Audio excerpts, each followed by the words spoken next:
سبحان الله العظيم سبحان الله وبحمده سبحان الله العظيم سبحان الله وبحمده سبحان الله العظيم سبحان الله وبحمده سبحان الله العظيم سبحان الله وبحمده سبحان الله العظيم سبحان الله وبحمده سبحان الله العظيم سبحان الله وبحمده سبحان الله العظيم سبحان الله وبحمده سبحان الله العظيم سبحان الله وبحمده سبحان الله العظيم سبحان الله وبحمده سبحان الله العظيم سبحان الله وبحمده سبحان الله العظيم سبحان الله وبحمده سبحان الله العظيم سبحان الله وبحمده سبحان الله العظيم سبحان الله وبحمده سبحان الله العظيم سبحان الله وبحمده سبحان الله العظيم سبحان الله وبحمده سبحان الله العظيم سبحان الله وبحمده سبحان الله العظيم سبحان الله وبحمده.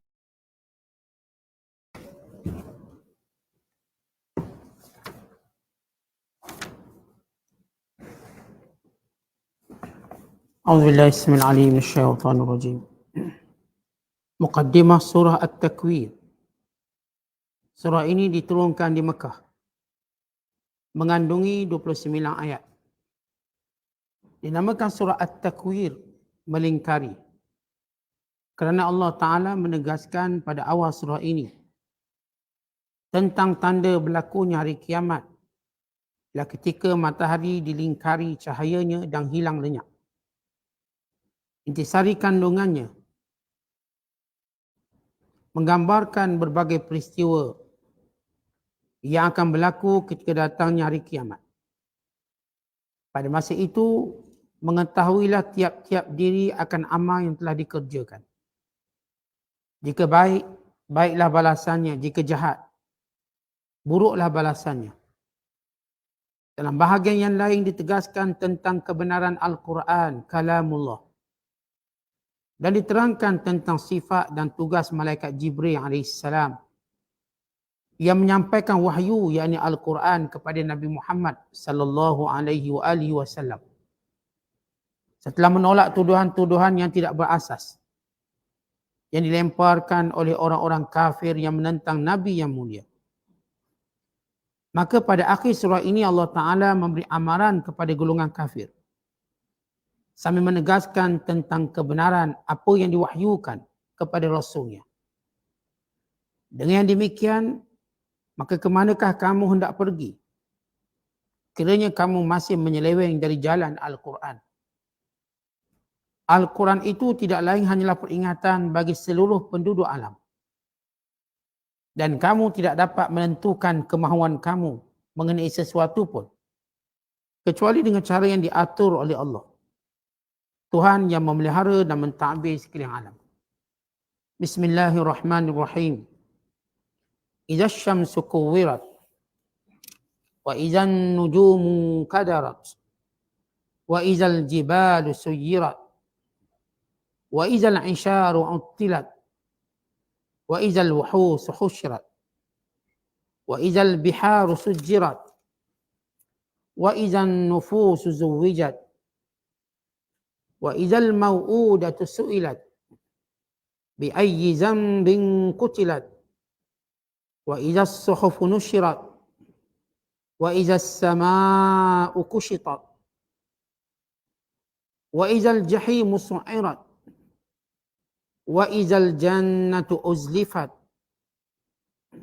alimat nafsum ma ahdarat. Sadaqallahul azim. Dengan nama Allah yang Maha Pemurah lagi Maha Mengasihani. Apabila matahari dilingkari cahayanya dan hilang lenyap, dan apabila bintang-bintang gugur berselerakan, dan apabila gunung ganang diterbangkan ke angkasa setelah dihancurkan menjadi debu, dan apabila unta-unta yang bunting terbiar, dan apabila binatang-binatang liar dihimpunkan, dan apabila lautan meluap-luap bercampur bau, dan apabila tiap-tiap diri disatukan dengan pasangannya, dan apabila anak perempuan yang ditanam hidup-hidup ditanya, dengan dosa apakah ia dibunuh? Dan apabila surat-surat amal dibentangkan, dan apabila langit ditanggalkan dari tempatnya, dan apabila neraka dinyalakan menjulang, dan apabila syurga didekatkan. Setelah semuanya itu berlaku, mengetahuilah tiap-tiap diri akan amal yang telah disediakannya.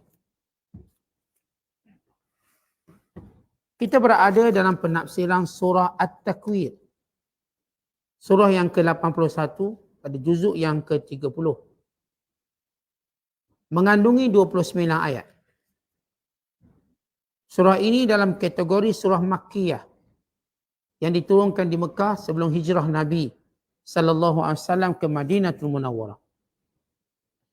Dinamakan dengan At-Takwir kerana dimulakan dengan Idza syamsu kuwirat, dan apabila matahari itu dilingkari. Maksudnya dihimpunkan, kemudian dilipatkan, kemudian dihilangkan cahayanya. Kandungan surah ini dengan surah Abasa.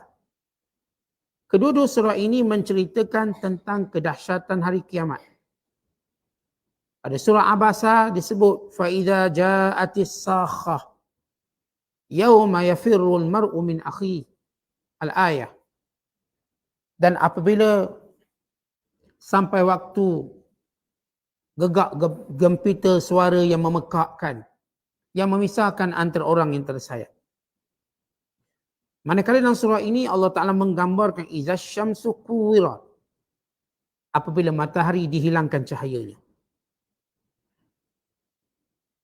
Dan sebagaimana sebelum ini Allah menyebut perkataan at-tammah, yakni huru-hara bagi kiamat. As-sakhah, jeritan yang kuat yang memekakkan telinga. Maka surah At-Takwir sebagaimana surah sebelum ini, iaitu surah Abasa dan surah An-Nazi'at, kesemuanya menceritakan amarat tanda-tanda kiamat dan juga tentang peristiwa yang berlaku pada hari pembalasan. Kalau kita lihat surah ini sebagaimana surah Makkiyah yang lain, menekankan persoalan akidah. Dan persoalan akidah yang ditekankan pada surah ini tentang hari kebangkitan semula, yakni hari kiamat. Di samping menjelaskan tentang Al-Quran itu datangnya daripada Allah, bukannya daripada kalam perkataan Nabi Muhammad sallallahu alaihi wasallam. Surah ini dimulakan dengan menceritakan tentang huru-hara kiamat. Bagaimana alam yang hebat, yang besar ini berubah bentuknya.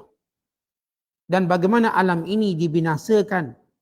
Mataharinya, bintang-bintangnya, buminya, gunung ganangnya, lautannya, bahkan bagaimana binatang-binatang liar yang dihimpunkan, dan tentang manusia yang dizalimi, iaitu kanak-kanak yang ditanam hidup-hidup, yang dibunuh ketika kecilnya.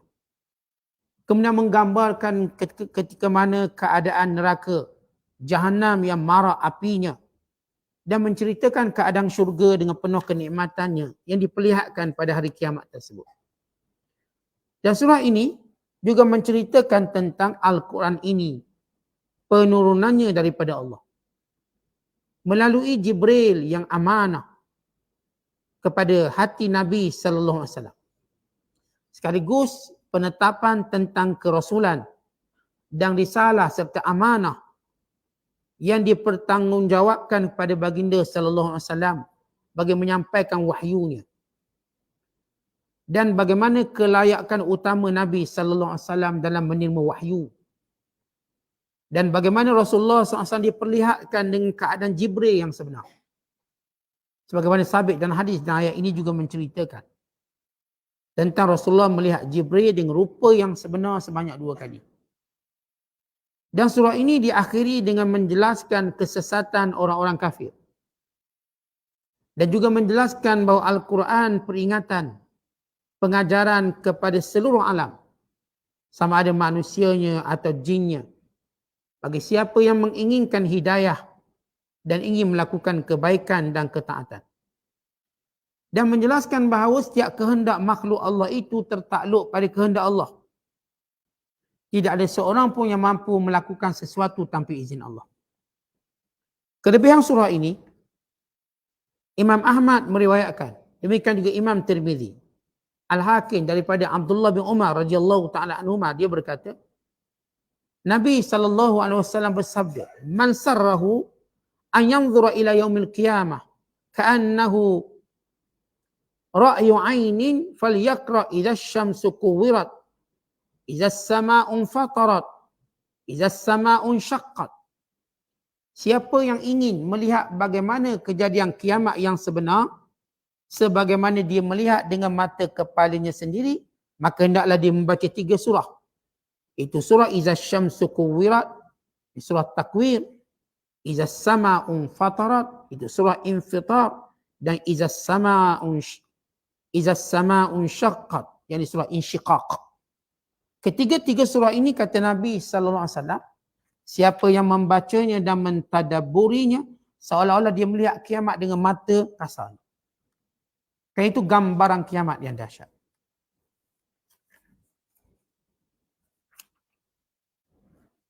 Dalam penafsiran ayat ini, bila Allah berfirman, Iza syamsu kuwirat, dan apabila matahari dihilangkan cahayanya. Apa maksud takwir? Asal takwir ini yang dilipat-lipatkan. Sesuatu yang nampak terang, kemudian dilipat, ditutup. Sehingga tiada lagi kelihatan cahayanya. Matahari dilipat terus.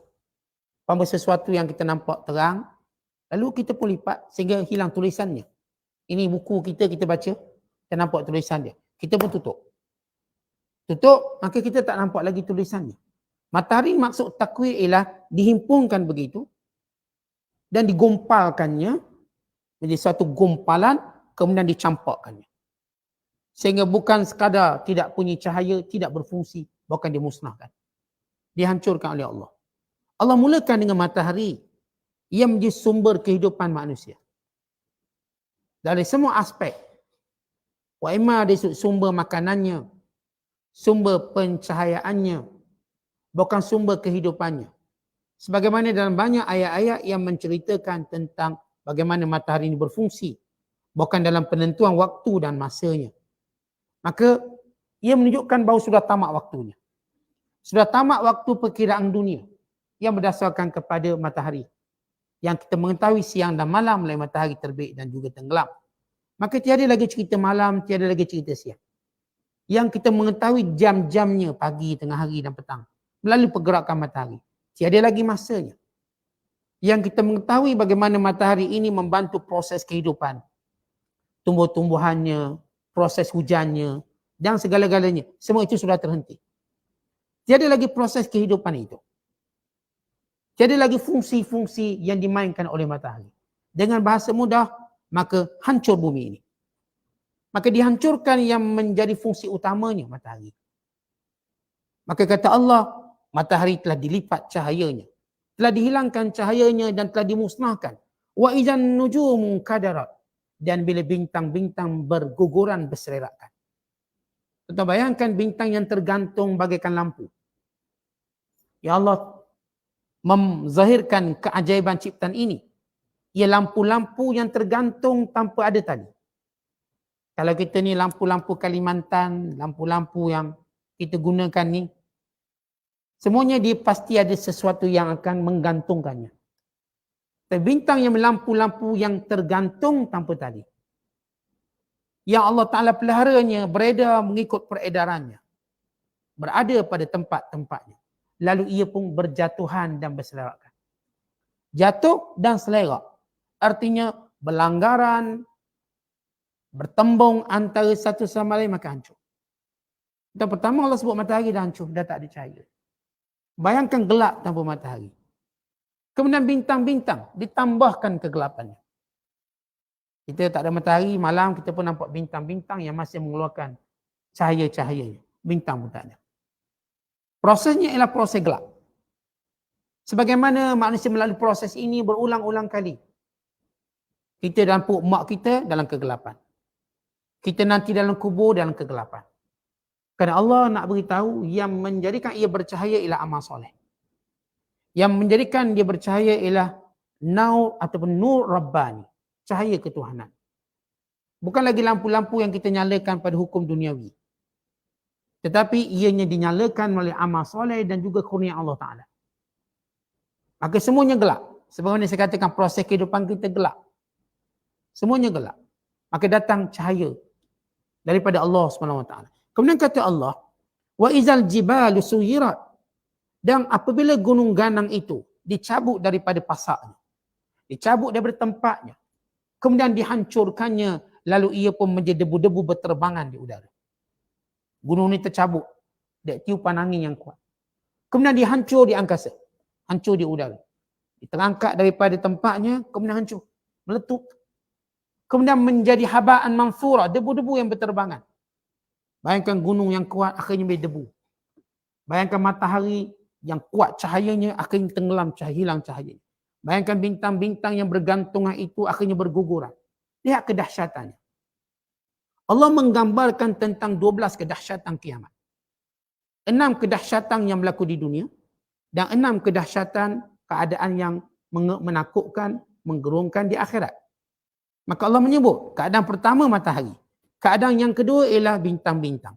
Keadaan yang ketiga ialah gunung ganangnya. Ini 3 keadaan. Dan keadaan yang keempat yang berlaku di dunia. Wa izal isyaru uttilat. Apa maksud isyar? Isyar ialah unta bunting. Sebagai satu lambang karaimul mal, iaitu harta yang paling bernilai bagi orang Arab. Orang Arab ni benda yang paling bernilai ialah bila untanya bunting. Maka dia akan jaga, dia akan cakna sungguh-sungguh. Kan ini aset hebat. Allah menggambarkan pada nilai harta ketika itu dan memberi maksud pada nilai harta sepanjang zaman. Tuan-tuan kita hidup ni ada nilai harta yang kita jaga. Apa benda yang tuan-tuan paling sayang? Dari sudut harta. Oh, yang paling sayang rumah kita. Yang ni sayang kereta Ferrari, dia paling sayang sekali. Berbungkus. Tuannya tak ada bungkus. Kereta ada bungkusan. Tuannya jarang mandi. Kereta tiap-tiap hari mandi. Sabun. Masuk spa. Tuan dia haram sekali pun tak pernah masuk spa. Kereta dia masuk spa. Sekian-sekian. Setiap orang dia ada karaim amwal. Karaim maknanya harta paling. Kalau orang perempuan apa harta paling dicakna, emas dia lah dicakna sungguh. Ni kalau hilang dia ingat kat mana hilang. Atau dia tahu, dia perasan hilang. Orang lelaki ada harta yang dicakna. Setiap orang ada harta yang dicakna. Aset paling bernilai. Apa yang aset paling bernilai? Mungkin kita duit contoh. Maka Allah menggambarkan aset paling bernilai ialah unta yang bunting. Dia panggil isyar. Dan bila benda-benda yang bernilai tidak lagi dipedulikan kerana kedahsyatan kiamat. Tuan-tuan, bila dahsyat suatu keadaan, apakah kita peduli apa yang benda-benda yang kita sayang? Kita ambil contoh mudah. Rumah terbakar. Kalau rumah terbakar, kita cuma fikir untuk selamatkan nyawa kita. Tak adalah kita fikir ada benda yang kita sayang kat sini, kita cuba selamat, tak ada. Bila dengan api marak menjulang. Boleh selamat diri pun dah okey. Tak ada benda lagi kita nak fikir untuk selamatkan. Ini kan pula kiamat. Maka unta-unta yang bernilai harta yang selama ini dicana tidak lagi dipedulikan. Wa izal isyaru utilat. Utilat tak peduli lagi. Itu yang keempat. Wa izal wuhush husyirat. Dan bila binatang-binatang yang liar dihimpunkan.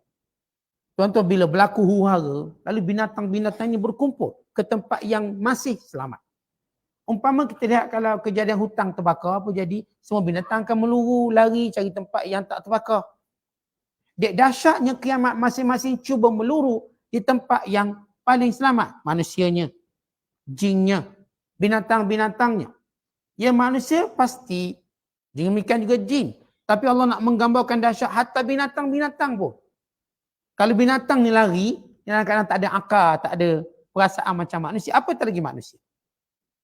Yang binatang-binatang ni tak ada akal macam kita. Pun lari dek kegerunan hari kiamat, sementara kita. Yang tahu ini yang kebenasaan. Maka Allah menggambarkan binatang-binatang ini khusyirat, dihimpunkan. Iaitu mereka mencari tempat-tempat yang mereka rasa aman. Dengan setengah ulama menyatakan maksud wa izal wuhusu husyirat. Dan binatang-binatang liar juga dihimpunkan untuk hari pengadilan. Untuk dikisaskan. Kisas, yakni dibalas kejahatan sesama mereka. Yang kita pernah sebut dalam satu hadis. Atau kita pernah sebut dalam satu penafsiran kita. Kalau ada kambing bertanduk atas dunia, tanduk kambing yang tak ada tanduk, maka kambing itu akan balas akhirat kelak. Semua binatang akan melakukan kisas.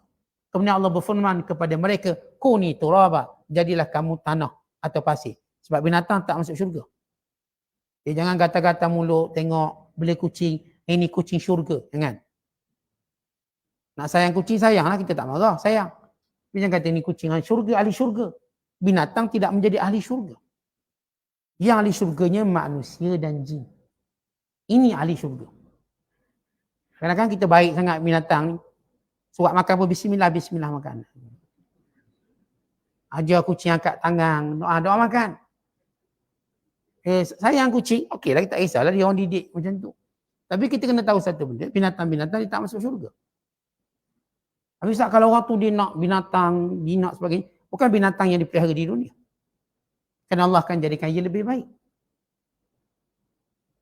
Lebih baik binatang-binatang yang dia nak jaga. Tapi waktu itu bukan itu yang manusia nak. Kalau kita dah sebut ahli syurga ni, bila masuk syurga, Allah ubah, Allah bersihkan hatinya, dia tidak berperwatakan sebagaimana ahli dunia. Kalau sekarang, kalau kita tanya benda kita nak, mesti mengarut belaka fikir ni. Yang kaki dadah usah nak isap dadah dalam syurga boleh. Kaki dadah. Sebab jiwa kita kotor. Bila mana Allah masukkan hambanya dalam syurga, yang pertama Allah bersihkan hatinya. Sehingga dia tidak ingin mereka yang baik-baik. Ada orang cakap, ustaz dalam syurga nak makan babi boleh. Nak babi juga dia. Kat mana pun. Jiwanya kotor. Jiwanya kotor. Maka Allah bersihkan. Tak ada orang cerita-cerita nak makan benda tu. Contoh gini, sebagai contoh kita ni tuan-tuan. Waktu perut lapar kan nak makan macam-macam. Cuba perut kita kenyang, dia nak makan macam-macam. Tak ada dah. Ini kan pun bila roh kita kenyang. Dikenyangkan dengan rahmat Allah. Maka kita tak akan fikir mengaruk. Kadang-kadang orang teka dengan kita. Tak ni kalau orang tu isap dada boleh tak nak isap dada dalam syurga. Kan syurga ada belaka. Sebab dia fikir dengan cara kotor. Yang saya katakan ada seorang tu pula, saya kalau saya masuk syurga boleh tak saya nak buat homoseks dalam syurga. Okay, nak homoseks dalam syurga. Dia tanya kepada Syekh Ramadan Buti. Dalam fatwa beliau ma'annas sama dengan orang. Ini soalan daripada Perancis datang. Dia nak Islam tapi dia ada geng-geng homo ni, homo. Dia nak main juga cara tu. Maka Syekh pun jawab, manusia ni bila dia masuk syurga, pertama dia bersihkan jiwanya. Sebab kamu ni dalam jiwa kotor, sebab tu nak macam-macam. Nak makan budu lah, makan belacan. Jiwa tu jiwa kotor. Bila jiwa dah dibersihkan tuan-tuan, apakah kita fikir nak makan benda-benda yang tidak elok? Tak ada. Kerana semua yang datang pada kita elok. Kalau tuan-tuan orang nak jadi orang baik, yang pertama kita berubah cara berfikir. Tak adalah kita fikir nak zina ke, fikir nak mencuri. Dah ubah. Dulu ada nak mencuri orang, nak pukul orang. Tapi bila kita jadi baik, kita dah tak fikir nak pukul orang. Kita pun tak fikir nak marah orang, kita fikir nak sayang orang. Kan cara berfikir itu berbeza. Kita dah tak nak buang masa kita, nak baca buku, kita nak datang kuliah. Cara berfikir kan dah berubah. Itu baru baik kat dunia. Bayangkan baik dalam syurga. Maka cara berfikirnya berubah. Yang baik-baik difikirkan. Tak ada mengarut-ngarut macam orang duk teka-teki. Jadi kita kena tahu binatang dia bukan di syurga. Maka binatang diputuskan kemudian dijadikan tanah balik.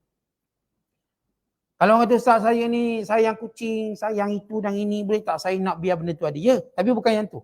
Bukan yang kamu tengok lagi. Kerana Allah akan datang dengan rupa yang lebih baik. Kemudian bila Allah menyebut yang keenam, wa izal biharu sujirat, dan apabila lautan dipanaskan, lalu ianya menggelegak seperti barakin dan zalazil, menjadi volcano, ataupun dia menjadi seperti kita katakan mendidih, sebagaimana didihnya gunung berapi, mengeluarkan laharnya. Allah menceritakan laut ini sifatnya panas. Dan memang laut sifatnya panas sampai sekarang. Dan Allah menggambarkan nanti bagaimana laut dan juga daratan menjadi sebati. Sehingga semuanya lautan, tidak ada lagi daratan. Dek panas menggelegak air laut ini seumpama lahar-lahar gunung berapi, bahkan lebih dahsyat pada itu. Sehingga ia memenuhi seluruh bumi ini. Tutup dengan lahar-lahar ini. Tak ada tempat lagi. Sebagaimana kalau kita tengok banjir, apa berlaku banjir? Air itu sebati dengan tanahnya. Lalu dia memenuhi setiap tanah yang kita duduk, setiap rumah yang kita diami, akhir tenggelam semua, nampak cuma umpama lautan banjir. Ini kan pula hari kiamat. Allah menggambarkan bagaimana laut ini sebati dengan bumi melimpah dengan keadaan sujirat. Apa maksud sujirat? Dipanaskan lalu menggelegak. Tuan-tuan bayangkan sifat air yang penuh dengan gelegak.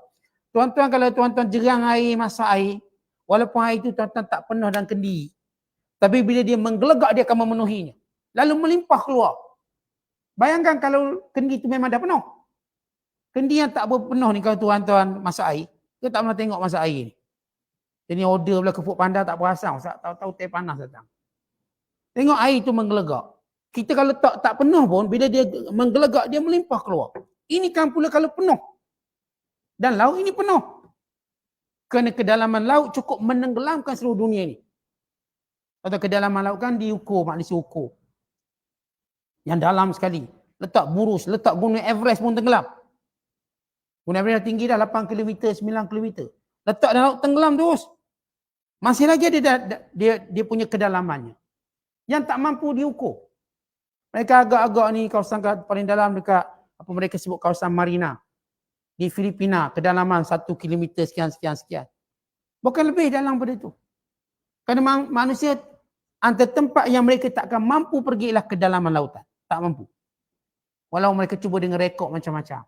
Baik penyelam profesionalnya, baik kapal selam paling hebatnya, baik robot kapal selamnya, mereka tak mampu sampai ke dasarkan tekanan yang cukup kuat. Tekanan cukup kuat dan semua binatang yang ada dalam tu semua tak bertulang. Untuk meresap tekanan. Tak ada tulang. Bukan jenis binatang ada tulang. Yang jenis macam sotong-sotong tu tak ada tulang. Boleh kedalaman tersebut. Tak boleh binatang ada tulang. Hancur. Dan tekanan yang kuat. Allah menggambarkan kedahsyatan bagaimana lautan yang luas ini, Pasifik, Atlantik, yang tak pernah pun kita nak sampai tempat tersebut. Kalau kapal nak berlayar pun di kapal pesisirannya, tak boleh betul-betul tengah-tengah. Takut kedahsyatan ombaknya. Ini semua nanti akan memenuhi dunia. Tetap bayangkan kengeriannya dengan, saya katakan, bermula matahari, dengan bintangnya, dengan gunung ganangnya, dengan semua barang bernilai tidak ada lagi nilainya, dan dengan binatang-binatang buah yang semua berhimpun berkumpul, dan akhirnya dengan lautan yang mendidih, yang melimpah memenuhi daratan. Apa lagi dunia ni kita tinggal? Kita tengok surah ini, apa lagi yang kita ada? Dengan kedahsyatan hari kiamat. Allah gambarkan. Sebenarnya Rasulullah kata, nak tengok kiamat macam kamu tengok mata kamu, ni surahnya. Baca. Cuba bayangkan. Kalau kita dapat bayangkan, cukup satu je kita bayangkan. Bila planet ni berguguran jatuh, apa nasib dunia ini? Yang kita tahu bumi ini bukan besar berbanding planet-planet yang berjuta banyaknya. Bukan kata 1000 juta, tak boleh nak bilang dah orang planet. Infinity. Jumlah-jumlah planet. Mereka boleh kira 1800. Itu ilmu mereka. Kaji lagi lebih, 2000 pula, kata 3000 pula. Dan kita tak tahu jumlahnya melainkan Allah. Bayangkan, kalau bulan je jatuh ke bumi, habis dah kita. Bukan kata bulan, kalau bom atom je jatuh sebiji. Dahsyat dah tengok. Dah tengok bom atom jatuh. Tengok dalam YouTube Hiroshima, Nagasaki. Dah dahsyat, dah hancur, habis. Gambaran. Itu baru bom. Ini kalau bulan, sebesar bulan tadi, 1/6 dunia tu, jatuh atas dunia ni, bayangkan apa jadi. Planet lain pula, cukup itu satu menakutkan. Supaya kita tahu inilah dia kesudahan bumi yang kita atas sebagai manusia cuba cintainya, sedangkan ialah tempat sementara. Kenapa Allah hancur sedahsyat-dahsyatnya? Kerana Allah nak beritahu ini betul-betul tempat sementara. Kalau dia bukan betul-betul tempat sementara, Allah hancurkan sebahagian yang lain ditinggalkan. Tak hancur lebur tu, memang tak nak terus. Suatu yang memang tak nak terus, maka dia hancurkan semuanya, tak nak terus. Tak ada satu ruang pun yang Allah kehendaki dari dunia ini. Tak bernilai. Tiba-tiba kita yang jahil nampak dunia dinilai. Dan Allah berkali-kali, berpuluh kali berkata, wal akhiratu khairun wa abqa. Akhirat itu lebih baik. Akhirat itu paling baik. Dan yang kekal itu akhirat, bukan sini. Contoh kalau kita tak tengok kiamat pun cukuplah kematian membuktikan bukan tempat kita. Sebab itu kata Imam Syafi'i, inna lillahi ibadan futana. Talaqud dunya wa khaful fitana. Nazaru fiha falamma alimu annaha laysat lihayyin watana. Ja'aluha lujjatan wattakhazu salihal a'mali fiha sufuna. Sesungguhnya Allah ada hamba-hamba yang cerdik yang telah menceraikan dunia kerana takut fitnahnya. Dia melihat ke dalam dunia dan dia mengetahui ini bukan tempat tinggal orang yang hidup. Lalu dia menjadikan bahteranya bagi melalui lautan dunia ini yang penuh gelombang dengan amal-amal solehnya. Kata di sini, bukan kita nak menikmati dunia, tapi nak berusaha sungguh-sungguh memperbanyakkan ketaatan kita pada Allah. Yang untung orang inilah yang perbanyakkan ketaatan pada Allah. Dengan umur yang singkat yang Allah beri kepada kita. Bukan panjang sangat umur kita. Kalau panjang pun tuan-tuan, kita akan rasa singkat je dengan ukuran akhirat. Kalau panjang sekalipun, nikmat yang sebenar kita rasa cuma sedikit. Seolah-olah kalau tuan-tuan nak tahu banyak mana kita rasa nikmat dunia, cuma hari ini. Yang semalam kita dah tak ingat dah kita makan apa. Ni kari ke lontong ingat. Terasa lagi kat tekak tu. Nasi Arab. Tak. Yang tadi je ingat tom yam. Bukan tadi. Tu je. Lepas tu hari berlalu, yang semalam kita tak ingat dah kita makan apa. Kita tak ingat pun apa yang kita nikmati. Kan nikmat dunia cuma satu hari je. Satu hari. Itu je nikmat. Yang tuan-tuan dulu 20 tahun, 30 tahun menikmati macam-macam. Tuan-tuan rasa sampai sekarang. Nikmat tersebut. Yang tuan-tuan pergi sana, pergi zaman kita belajar dulu makan macam-macam. Rasa ke benda tu? Dah tak rasa apa. Sana kita rasa sekarang. Nanti habis makan petang kita tadi, boleh kita nak makan malam pula. Pukul 9 malam. Ini yang kita rasa. Akhirnya bila kita tidur, dah habis rasa benda tu. Nak sarapan, itu yang kita rasa je sedap. Yang lain dah tak rasa apa-apa. Itulah di dunia sekejap. Okay, supaya kita menyedari yang saya katakan, kenapa Allah bila menggambarkan kiamat, Allah tunjuk dunia hancur lunyai. Lunyai. Sebab dia tak ada nilai. Sebab itu dia sebut dalam hadis. Lau kanatid dunya ta'dilu indallah janaha ba'udatin ma saqa minha kafiran syurbata ma'. Kalau dunia ini ada nilai di sisi Allah walau sebesar sayap nyamuk, orang kafir seteguk pun tak boleh minum. Walaupun sebelah sayap nyamuk ada nilai di sisi Allah, orang kafir tak akan minum walau seteguk. Itu kalau nilainya sebelah sayap nyamuk. Maknanya tak ada nilai langsung di sisi Allah Ta'ala. Melainkan orang menjadikan dunia bagi mencari amal soleh. Kerjanya, makannya, minumnya, tidurnya untuk beramal soleh. Kemudian Allah Ta'ala setelah menyebut tentang 6 tanda-tanda kehancuran dunia.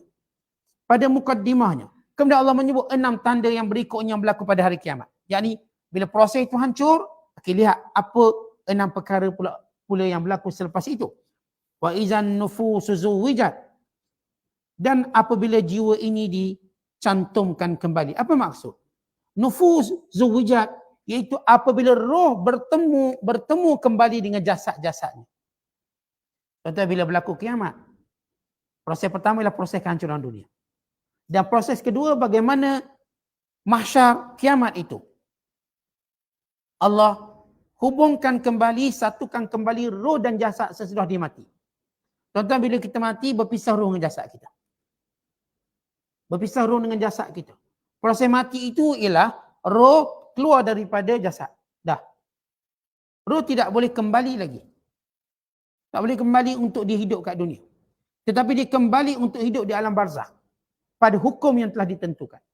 Akhirnya jasad ini dikuburkan. Maka roh dikembalikan pada jasad. Tapi bukan untuk hidup di atas dunia. Untuk hidup secara alam barzakh. Dan kadang roh tidak mampu membangunkan jasad. Sekarang roh yang daripada saya, pada tuan-tuan membangunkan jasad. Dan saling mengambil manfaatnya. Roh mengambil manfaat pada jasad. Jasad mengambil manfaat daripada roh. Nanti dipisahkan. Jasad tidak lagi berfungsi. Dan roh tidak mampu lagi menjadikan jasad itu berfungsi. Mereka terpisah. Kemudian mereka dicantumkan kembali di alam barzakh. Namun walau dicantumkan untuk pertanggungjawaban dan soal jawab kubur. Pertanyaan munkar dan nakir. Namun roh ini tidak mampu membangunkan jasad ini untuk hidup di dunia. Sekadar untuk hidup di alam barzakh. Tak boleh nak keluar daripada situ. Mula terhad. Dan roh itu mula berpisah. Untuk menuju tempat yang Allah kehendaki. Dan jasadnya tinggal kekal dalam kubur. Sehingga hari dia dibangkitkan. Dan bila mana dibangkitkan, maka roh ini kembali yang disebut oleh Allah. Zuwijat.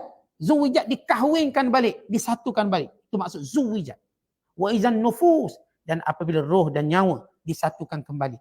Maka dia akan merasakan pertanggungjawaban sebagaimana dunia. Yang tuan terasa, roh dan jasad. Kesatuan tu terasa. Bila mati tak, dia akan berpisah. Jasad dia ada peranan dia, roh ada peranan dia.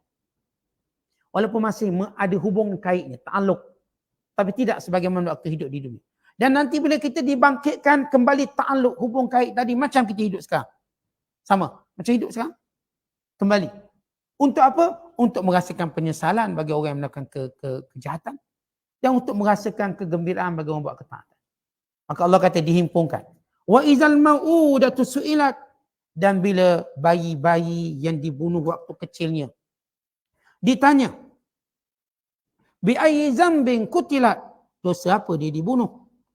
Kata Allah menyebut antara amalan jahiliah ialah membunuh bayi. Bayi yang mereka bunuh ialah bayi perempuan. Dek kerana mereka malu dengan anak perempuan. Wa idza busyira ahaduhum bil unsa zalla wajhuhu muswaddan wa huwa kazim. Dan bila mana mereka mendapat khabar kelahiran anak perempuan, maka wajah mereka menjadi kusam. Dan mereka menahan marah, malu. Contoh tradisi membunuh anak perempuan bukan tradisi orang Arab semata-mata. Ini tradisi jahiliah. Yang berlaku pada semua tamadun sebelum kedatangan Islam. Tamadun Hindus, tamadun Cina, tamadun Rom, semua tamadun. Perempuan kita kena tahu, kita sebagaimana kita selalu sebut, bahawa perempuan tidak ada nilai melainkan selepas kedatangan Islam. Perempuan tidak ada nilai melainkan sesudah kedatangan Nabi-Nabi sepanjang zaman. Nabi-Nabi bila mereka datang, antara peranan mereka ialah mengangkat martabat wanita. Kerana semua zaman jahiliah yang tiada Nabi, maka wanita tidak ada nilai sedikit pun. Bahkan kita melihat bila zaman fatrah, zaman antara Nabi Isa dengan Nabi Muhammad SAW. Bila Nabi Isa diangkat, apa kedudukan wanita? Tak ada nilai. Bahkan di negara yang paling demokratik, negara Athens, tidak menjadikan wanita sebagai warga negara. Tak diiktiraf sebagai warga negara. Kerana syarat warga negara Athens ialah umurnya 18 tahun, dia lelaki dan boleh berperang. Dan sihat. Itu syarat warga negara. Yang bukan lelaki tak dapat warga negara. Duduk tapi bukan warga negara. Bayangkan perempuan tak ada hak warga negara. Tidak hak, ada hak mengundi pun tak ada. Mereka tidak ada hak untuk tanya suami mereka kenapa. Kenapa? Tak ada hak.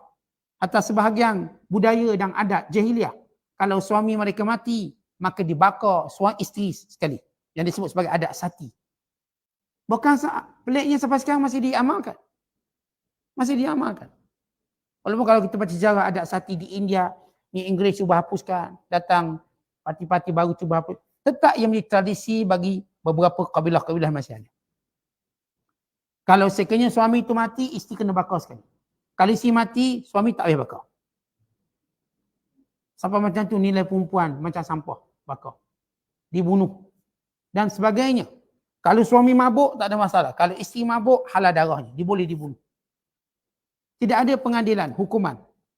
Perempuan bila buat salah, hukuman double daripada lelaki buat salah. Begitu hukum jahiliah. Sehingga datang Islam.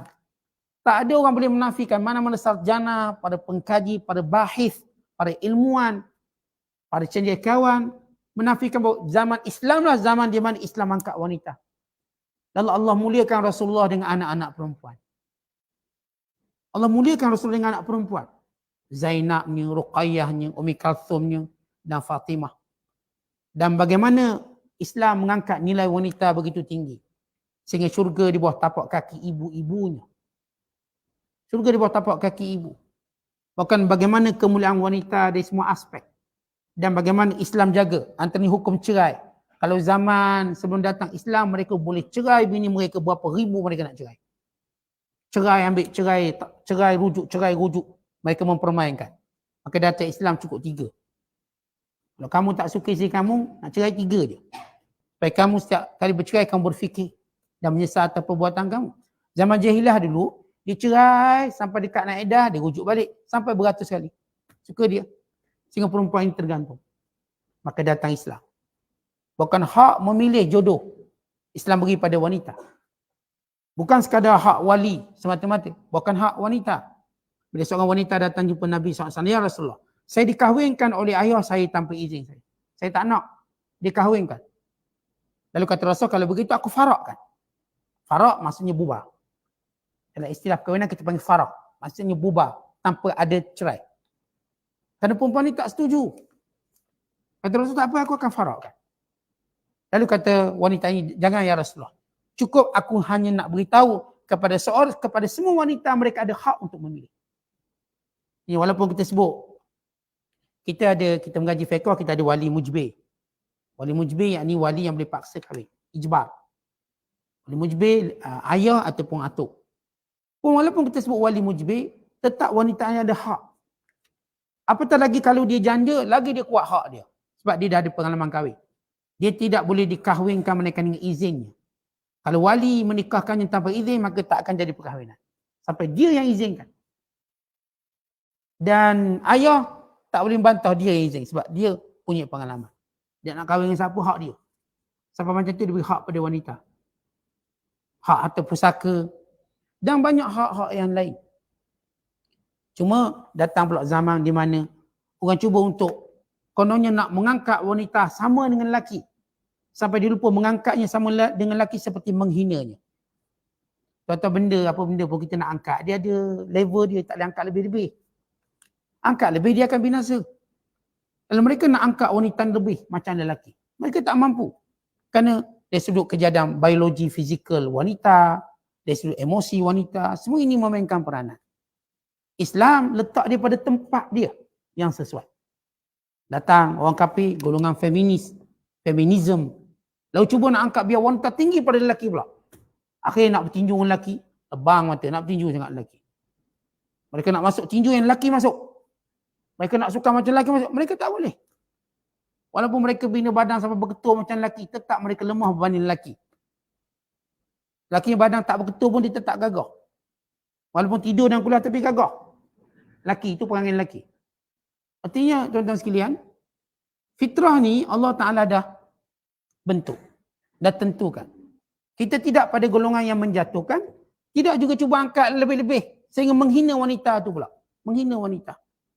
Dengan cara yang mereka cuba buat. Kemudian Allah Ta'ala sebut, wa izal ma'udatu su'ilat, dan bila mana bayi-bayi yang ditanam hidup-hidup, yang dibunuh tanpa sebab, ditanya kepada pelakunya, kenapa ia dibunuh? Kenapa? Soalan ni panggil soalan tabkid. Apa maksud tabkid? Soalan menghina. Kenapa buat ni? Kenapa buat? Kan kalau kita nak marah, kita kan tanya soalan, kenapa buat ni? Itu bukan suruh jawab. Nak beritahu kita marah. Kenapa buat ni? Allah kata, ini kenapa dia bunuh?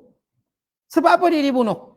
Bukan nak jawapan, tapi nak beri penghinaan pada orang yang melakukannya. Apa dosa kanak-kanak ini kalau kamu bunuh dia? Hanya kerana jenayah dia seorang wanita. Apakah menjadi wanita satu jenayah? Itu yang dilakukan oleh orang kafir jahiliyah.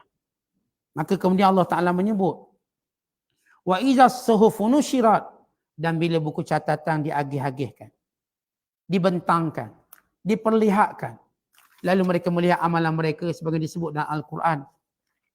Bila buku catatan ini disebarkan, dibentangkan, lalu mereka berkata, ma lihadzal kitab la yughadiru saghiratan wala kabiratan illa ahsaha.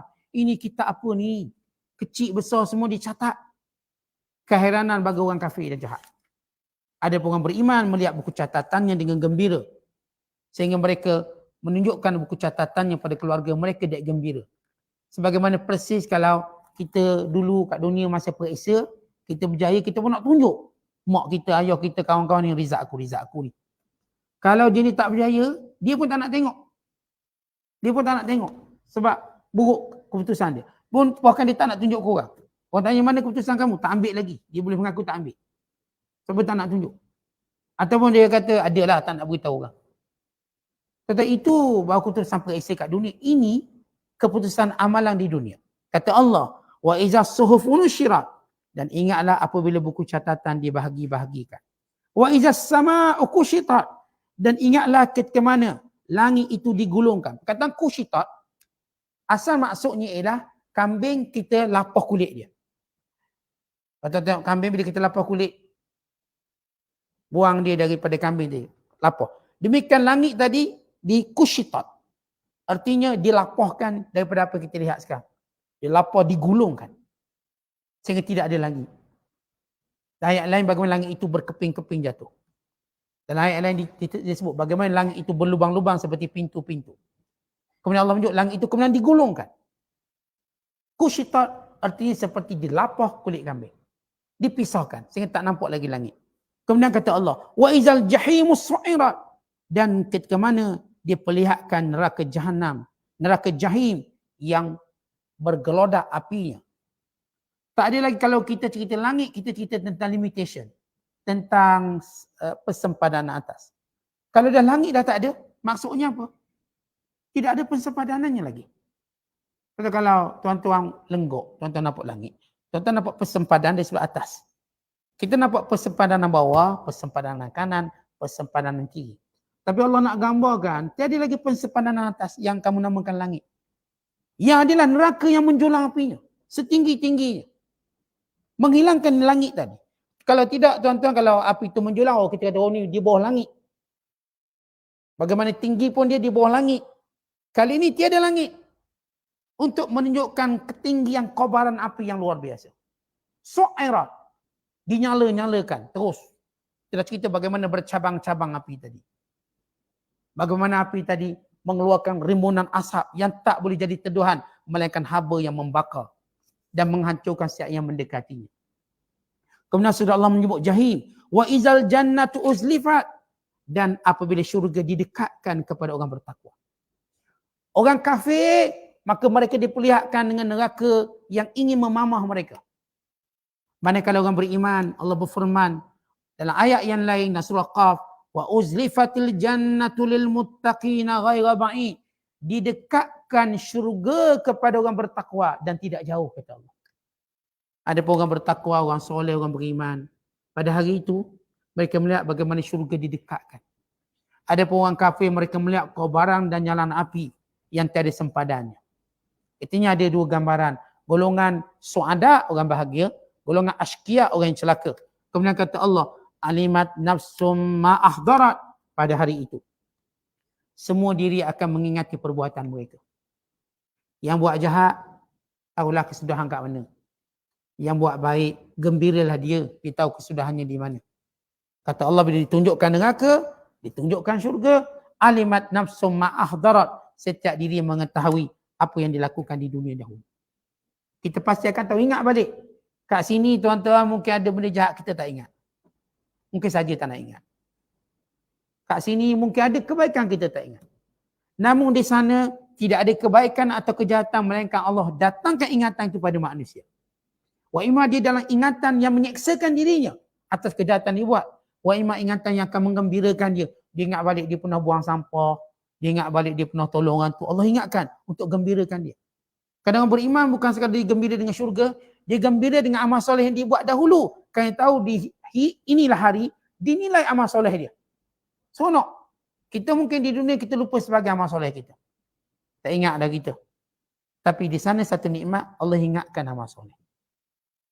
Manusia di sini mungkin tak ingat dosa-dosa yang silam dia. Tapi akhirat kelak Allah akan ingatkan. Golongan kafir ini akan dosa-dosa mereka. Kenapa? Untuk menambahkan azab yang sedia ada. Ingat benda-benda salah semua. Tanpa lupa walau sedikit pun. Sebab kita tuan-tuan kat dunia ni kita ada takaran ingatan, lupa ingat sebagai ujian. Supaya kita di sini buat sesuatu untuk ingat. Tapi di sana tak ada istilah orang nyanyuk, tak ingat. Semua ingat. Yang buat baik, dia akan ingat semua ni buat baik, sekecil mana pun dia buat. Yang jahat, dia akan ingat semua kejahatan dia buat, sekecil mana pun dia buat. Tiada lagi ilmu pelupa di sana. Kat sini banyak ilmu pelupa. Kat sana tiada lupa. Kenapa? Kerana mengingati kebaikan itu satu nikmat. Dan mengingati kejahatan itu satu azab. Tapi orang beriman, Allah jadikan yang mereka ingat adalah kebaikan-kebaikan mereka. Kerana kekurangan mereka diampunkan oleh Allah. Dengan rahmatnya, dengan syafaat yang diizinkan. Tetapi orang-orang kafir, maka menjelmalah segala kejahatan mereka. Daripada kekufuran terbesar mereka, sehingga segala perkara-perkara lain. Lalu datanglah penyesalan, kami tak sembahyang dulu, kami tak puasa semua. Bagaimana Allah sebut dalam Al-Quran, waktu malaikat bertanya ataupun waktu mereka dicebik dalam neraka, ma salakakum fi saqar, dah apa sebab kamu masuk dalam neraka saqar? Soalan ini pada orang kafir. Qalu lam nakum minal musalli wa lam nakun nut'imul miskin wa kunna nakhudu ma'al khaidin. Sebab kami dulu kat dunia tak sembahyang. Tentang ayat ni siapa cakap ni? Orang kafir. Dia salah dia tadi, dia bukan sekadar kekufuran dia. Dia tak sembahyang, dia tak puasa, tak tutup aurat. Semua ini kesalahan. Semua ni dia akan nampak kesalahan dia. Dan dosanya. Kalau dahulu saya sembahyang, kalau dahulu saya tutup aurat, kalau dahulu saya tak minum arak, kalau dahulu saya tak berjudi. Walau kekufuran itu paling besar. Tapi Allah nak menggambarkan penyesalannya pada semua benda. Sebagai satu bentuk azab. Untuk dikenakan kepada setiap yang kufur pada Allah. Wallahu a'la wa anbis sawab. Assalamualaikum.